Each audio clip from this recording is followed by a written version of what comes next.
Hi everyone.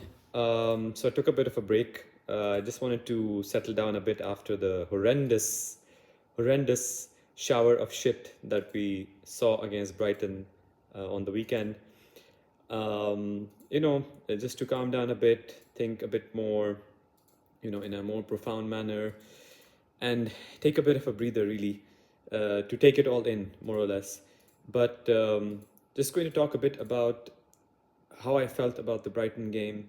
I know a lot has come out since then as well on the team, the financial situation, Ruben Amorim smashing up the TV inside the Old Trafford dressing room, and probably Sir Jim sending him a check or at least an invoice, my bad, to pay for it because given the financial situation, etc., it's coming out of a pay cut, Ruben.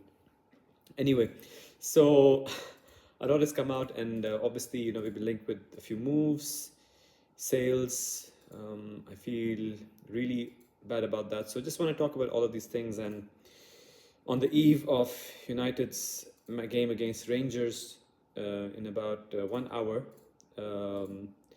at Old Trafford in the Europa League.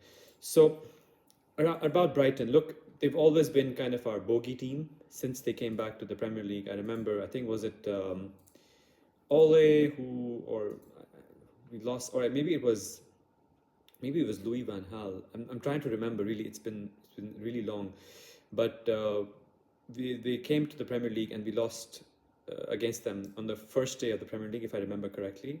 Yeah. Anyway, so they've been our bogey team. We always lose against them. I think there was this time against when Ronaldo was here when we won, and there was another time when we beat them away. But generally speaking, I think 3 defeats at Old Trafford completely unacceptable.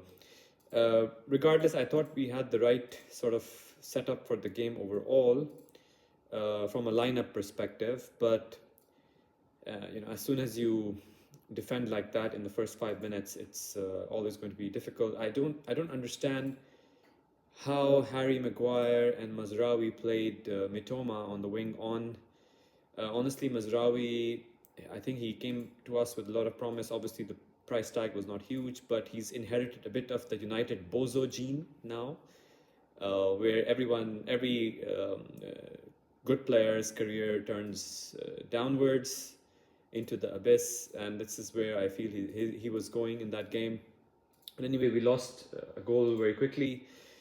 But I think after that, in the rest of the first half, we did quite well. Goodness me, Ahmad winning the ball on the edge of the penalty area and then Xerxes being brought down for the penalty. Honestly, the referee took like 5 seconds to think about it, right? How can I somehow not give that, really? Like how? It was just figuring out a way to take it away from us, but then he realized, oh shit, if I don't give that as a penalty, my job's probably gone. So he had to give the penalty, really, and Bruno stepped up, and it was a great penalty. So honestly, I felt at 1-1, I was quite comfortable. I think we had enough to show in the game. But then the second half was a complete nightmare. I think we came out with the absolute wrong attitude. The team dropped off in terms of intensity very quickly. I think Menu and Agarte, especially in the middle of the park, looked very tired. And then, of course, we had those defensive mistakes. First, I think it was Mazraoui again who didn't stay with his man, and then Onana somehow could have caught it, I felt, if he had committed, but he was in no man's land, and then they score from a cross, surprise. And then, of course, the third one was just absolute balls. I think Onana started the season really well, but then he does these things every now and then, which are not good enough, simply. I think the errors are come in and then things don't look good at all. From an attack perspective, I thought we did absolutely nothing in the second half. I think obviously Ruben Amorim tried to change things by substitutions and whatnot, but really it was a complete disaster. And so when we heard about Ruben Amorim going absolutely batshit crazy on the players in the dressing room, I actually like that.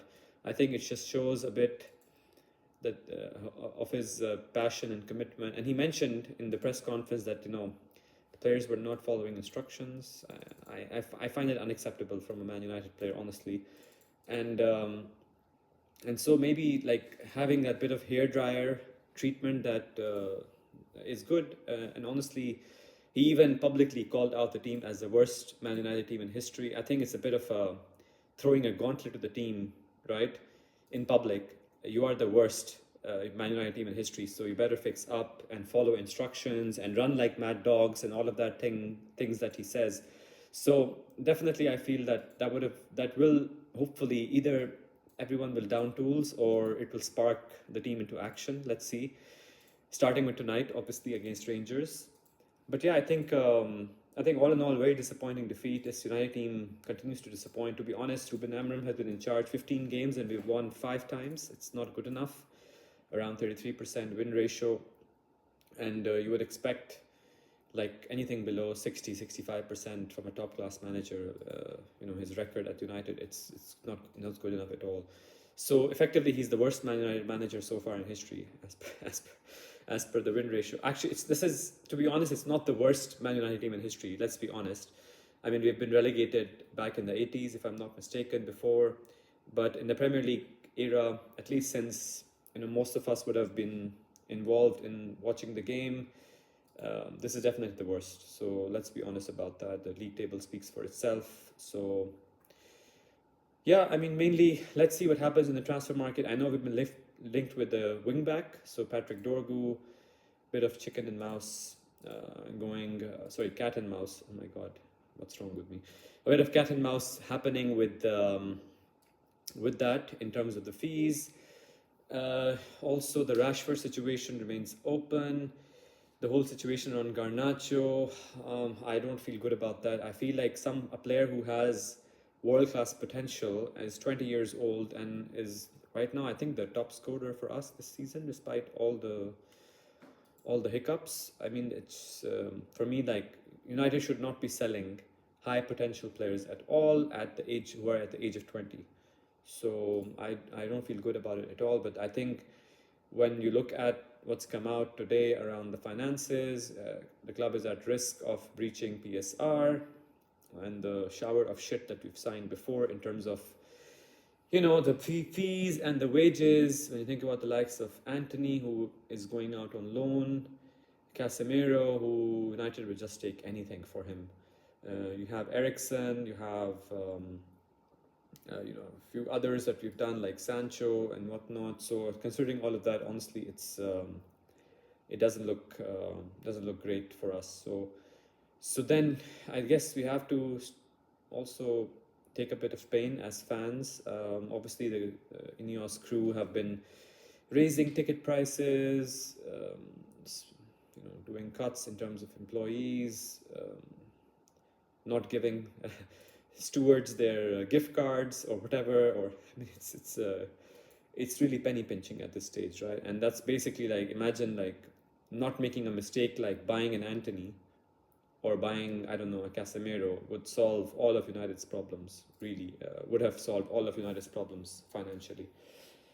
So yeah, like, let's see how the team performs tonight. Hopefully we get some sort of reaction. And yeah, up the fucking Reds. Ciao.